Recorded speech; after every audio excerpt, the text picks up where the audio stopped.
On the evening of March 10, 1987, the air in South London was cold, damp, and restless.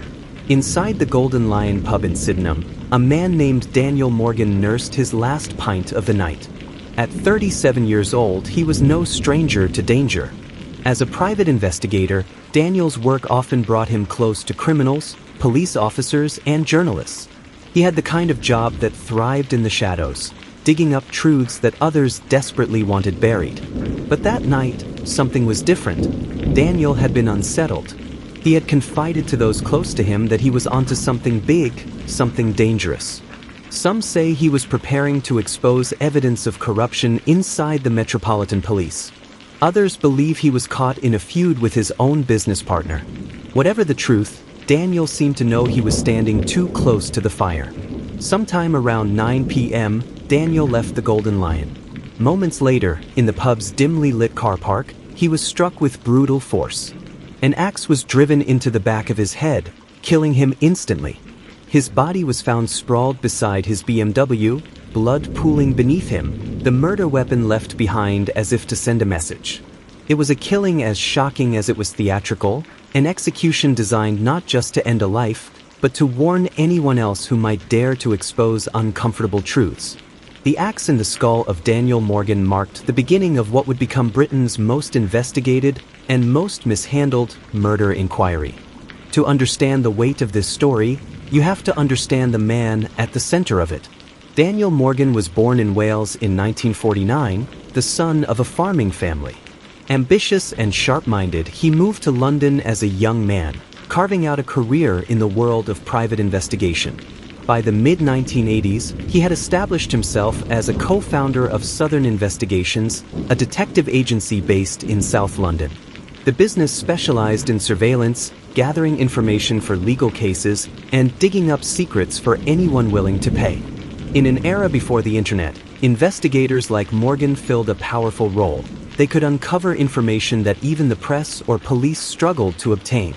Daniel had a reputation for being dogged and principled. But that drive to dig deeper also brought him into dangerous circles.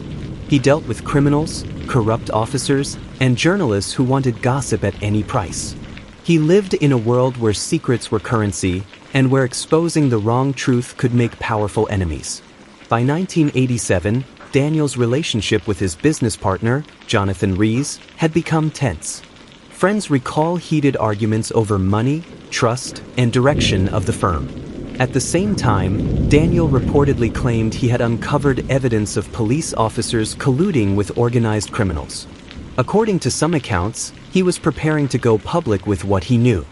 Whether true or not, one fact remains. Daniel Morgan was silenced before he could speak. To fully grasp why Daniel's murder spiraled into decades of scandal, you need to understand the environment of policing and crime in London during the 1980s. The Metropolitan Police, the Met, was battling rising levels of organized crime. Armed robberies, drug trafficking, and gang activity plagued the city. But behind closed doors, the Met itself was dogged by allegations of corruption. Some officers were accused of taking bribes, turning a blind eye to criminal operations, or leaking sensitive information for personal gain. This culture created a dangerous ecosystem where private investigators like Daniel thrived. Detectives outside the official system could access information, sometimes by partnering with bent officers. Journalists, hungry for exclusives, paid handsomely for scoops. And organized crime figures sought inside knowledge to stay one step ahead of the law. It was into this world that Southern Investigations inserted itself. And it was in this murky overlap of crime, media, and police where Daniel Morgan's fate was sealed. The discovery of Daniel's body should have sparked a meticulous police investigation. Instead, it became a textbook example of incompetence, or worse, deliberate sabotage. From the very beginning, the handling of the crime scene raised eyebrows. Evidence was not properly preserved. Key witnesses were not interviewed promptly. The investigation appeared sloppy, almost careless. But as the days passed, troubling connections emerged.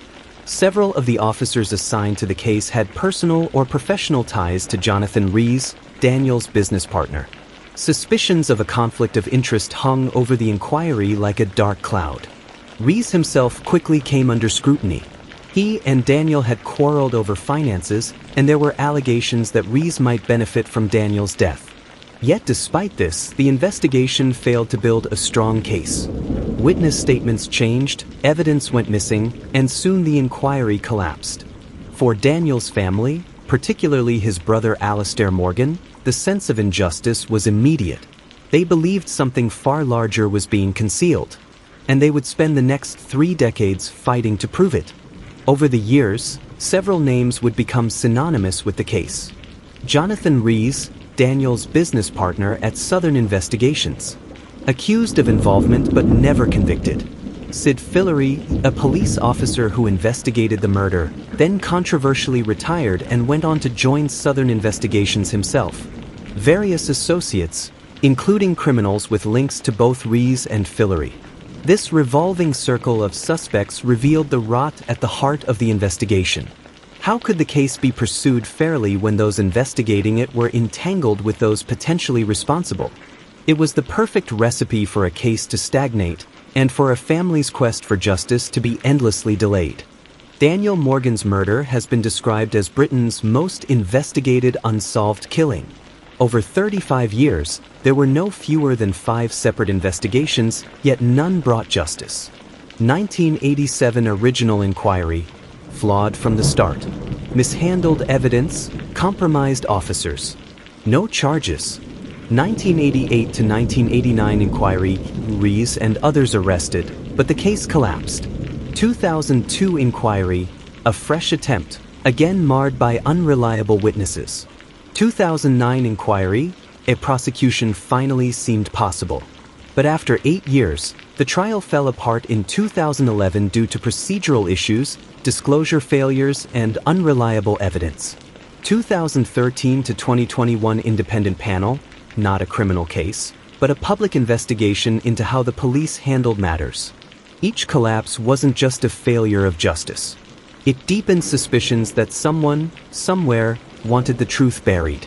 After Daniel's death, Southern Investigations became even more notorious.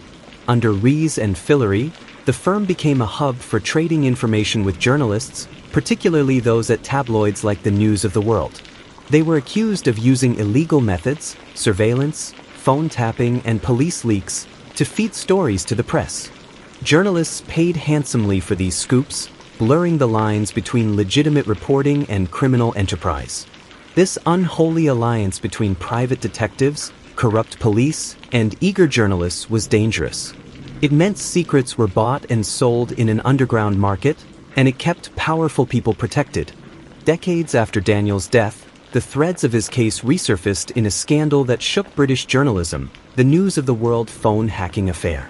In the 2000s, it emerged that the paper had illegally accessed the voicemails of celebrities, politicians, and even crime victims. Investigations revealed that private investigators like Jonathan Rees had been part of this network, supplying stolen information.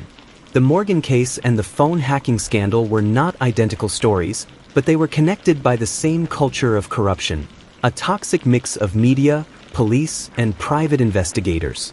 For many, it proved what Daniel may have known back in 1987, that corruption wasn't an isolated problem, but a system protecting itself. Through it all, one constant remained: the determination of Daniel Morgan's family, especially his brother, Alastair Morgan. For decades, Alastair campaigned tirelessly for answers. He wrote letters, pressured politicians, met with journalists, and kept the case alive in the public eye. Without his persistence, Daniel's story might have faded into obscurity.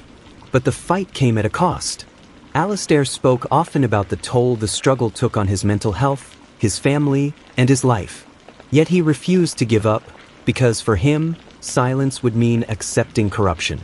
In June 2021, after years of campaigning, the Daniel Morgan Independent Panel published its findings. The report ran to over 1,200 pages and delivered a damning verdict.